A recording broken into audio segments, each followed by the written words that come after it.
പണം മാറി അയച്ചോ? എന്നാൽ ഇനി പേടിക്കേണ്ട. UPI ട്രാൻസാക്ഷനുകൾക്ക് പുതിയ സംവിധാനമായി RBI.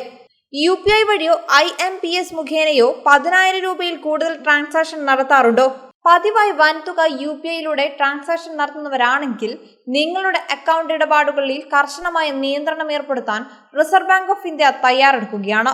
രാജ്യത്തുടനീളം ക്രമാതീതമായി വർദ്ധിച്ചുകൊണ്ടിരിക്കുന്ന ഡിജിറ്റൽ ഫ്രോഡ് കേസുകൾ കുറയ്ക്കുന്നതിന്റെ ഭാഗമായി UPI വഴി അയക്കുന്ന പണം 1 മണിക്കൂർ കാലതാമസമെടുത്ത് സ്വീകർത്താവിലേക്ക് എത്തുന്ന തരത്തിലുള്ള നിയന്ത്രണം ഏർപ്പെടുത്താനൊരുങ്ങുകയാണ് വിവരം. പുതിയ നിർദ്ദേശം നടപ്പിലാക്കുന്നതിന് മുന്നോടിയായി മെയ് 8 വരെ പൊതുജനാഭിപ്രായം തേടുന്നതെന്ന് റിസർവ് ബാങ്ക് അറിയിച്ചു.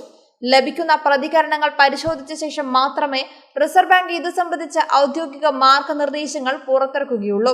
രാജ്യത്ത് ഇതിനോടകം 22,000 കോടിയുടെ ഓൺലൈൻ തട്ടിപ്പുകൾ നടന്നതായാണ് അടുത്തിടെ പുറത്തുവന്ന റിപ്പോർട്ടുകൾ. തൽഫലമായി കൂൾ ഓഫ് പീരീഡ് എന്ന രീതിയിൽ ട്രാൻസാക്ഷൻ പൂർത്തിയാക്കുന്നതിന് മുൻപായി അല്പം സമയം നിശ്ചയിക്കാനാണ് നീക്കം. അഥവാ പണം അയച്ചു കഴിഞ്ഞാലും 1 മണിക്കൂർ കഴിഞ്ഞ് സ്വീകർത്താവിലേക്ക് എത്തുകയുള്ളൂ എന്ന് ചുരുക്കം. ഈ 1 മണിക്കൂറിനുള്ളിൽ ഉദ്ദേശിക്കുന്ന ആളിലേക്ക് തന്നെയാണ് പണം എത്തുന്നതെന്ന് സ്ഥിരീകരിക്കാൻ ഉപഭോക്താവിന് സാധിക്കും.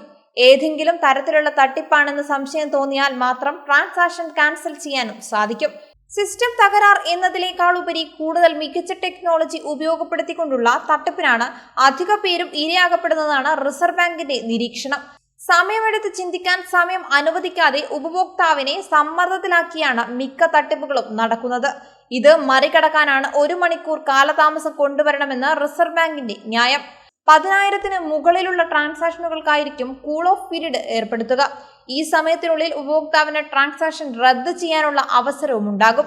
70 വയസ്സിന് മുകളിൽ പ്രായമുള്ളവരെ സംബന്ധിച്ചിടത്തോളം 50,000-ന് മുകളിലുള്ള ഇടപാടുകൾക്ക് വിശ്വസ്തനായ ഇടനിലക്കാരന്റെ അനുവാദം നിർബന്ധമാകും.